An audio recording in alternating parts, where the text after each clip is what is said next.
Shakur Stevenson shouldn't stand in the way of Haney versus Gervonta Davis after Lomachenko. What's good, everybody? It's your boy, Cardinal Sports. Let's talk about it. Alright, y'all. So, Devin Haney is getting ready to take on Vasyl Lomachenko, and that is a big fight. It's going to impact the 135-pound division immensely. It will dictate the pace of the next 6 months within the division. And I feel like there are 2, maybe 3 outcomes that could come out of this fight. Number one, Vasyl doesn't have a bad showing. He, maybe loses to Devin, but he gives Devin a good fight. And Devin has already said he feels like he's carrying his weight better at 135. Said this is the best he's carried his weight at 135. But let's say Vasyl gives him a decent fight, and that's the excuse that he uses for why he couldn't knock Vasyl out, or Vasyl had good moments during the fight. And after the fight, let's say he says, well, I still don't feel really comfortable at this weight. I think that's one of the outcomes that could come out of it. And possibly, if that's the outcome, we'll see Devin Haney more than likely leave the division. And, it's going to start a big mess after that. He was there for that fight I had in Paris against 40 niggas. He was there.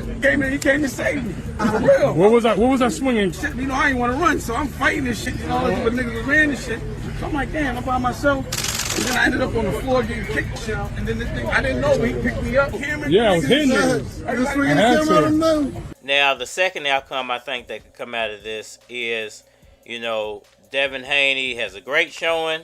Let's say he beats Vasyl Lomachenko by a knockdown or a knockout, or Vasyl can't continue.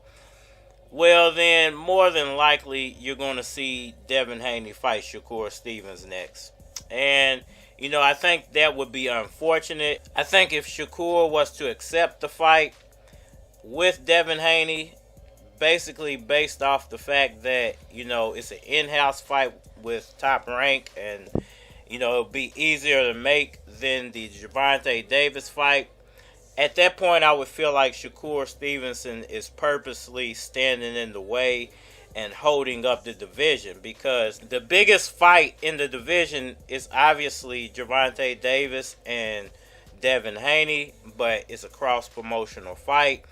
Very hard to make the fight, but it could be done as long as there's nobody stepping in, muddying up the waters. Look, we were this close to Errol Spence versus Terrence Crawford, and BLK Prime and Blue Blood Sports and all them stepped in. They muddied up the waters, and they ruined the fight for everybody.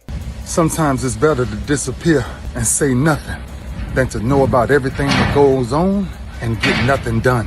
Everybody's business you want to be involved in, except your own. Now it's almost a year later, and we still haven't got the Errol Spence Terrence Crawford fight. So, I would hate for Shakur Stevenson to be the new David Evanzian, because, to be honest with you, I don't see why Bob Arum would put that fight together unless he knows that Stevenson can't win. Because, listen, he has 2 cash cows at the moment.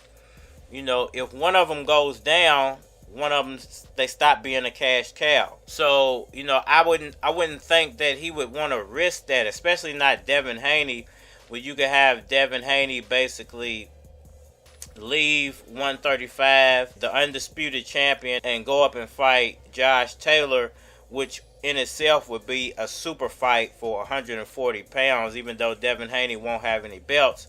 It would most definitely be a super fight because of the titles that Josh Taylor holds, and Devin Haney will still be recognized as the undisputed champion. He would have had all those accolades. So, I definitely feel like the Shakur Stevenson fight is kind of in the way of what everybody really wants. And I would be highly disappointed in Shakur Stevenson if he stands in the way of that Gervonta Davis fight happening. He will be the new David Evansian, even though he's way more talented than David Evansian. But in a sense, he's basically put himself in the middle of a negotiation that needs to work itself out. You know, that negotiation is going to take a while. And if somebody stands in the way, it's going to take even longer, because there could be a fight in between, and then that could draw it out another 6, 8, 12 months, from now,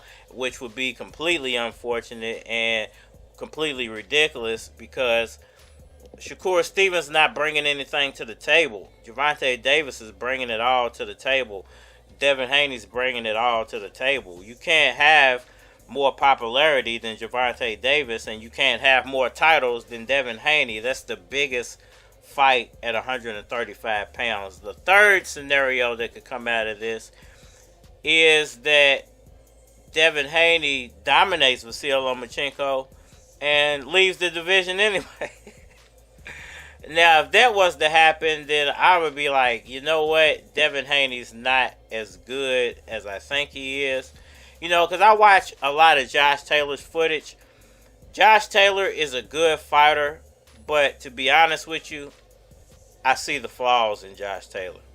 Not to say that everybody sees the flaws in Josh Taylor. I'm some boxing guru or genius, but I think watching him work out, I've seen where he lacks in a lot of ways defensively.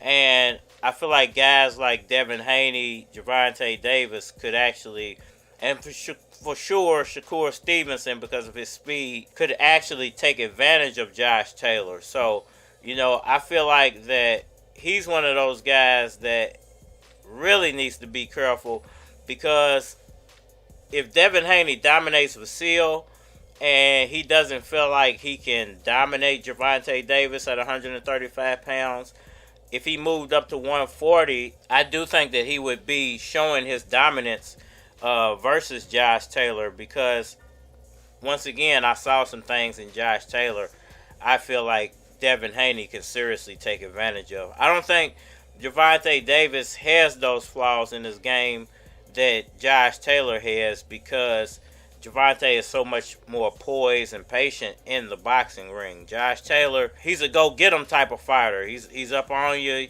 He's a bruiser. He's a brawler. He knows how to fight. But there are points in the way he performs as a boxer that I think could seriously be taken advantage of. And smart fighters like Haney and Stevenson and Davis, they're all going to take advantage of that once they get into that division. It's just going to be a matter of time. Now, which one of those scenarios would I like to play out? It would be, of course, the second one, but it wouldn't involve Shakur Stevenson standing in the way. And everybody will never stop me from enjoying and evolving, and I'll always learn from it, or else to me it's done in vain. If you don't learn from pain, it's in vain. If Shakur Stevenson, he's already said that he's the B-side. So obviously, if he's willing to be the B-side for Gervonta, he's going to be the B-side for Devin Haney as well. So I don't understand why he just doesn't get out of the way, let the two biggest names get it on.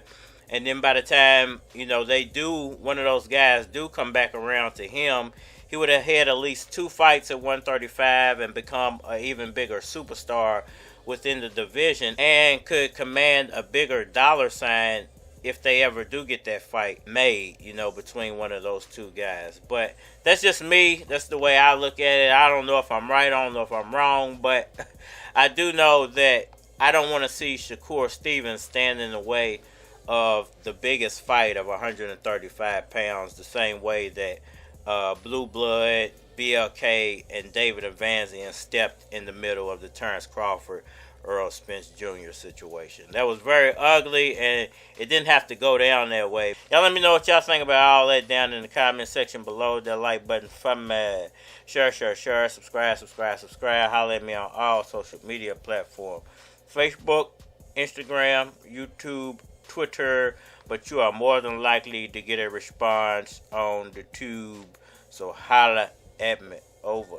there. If you would like to collabo, feel free to hit my Gmail. It is flockofcards@gmail.com. We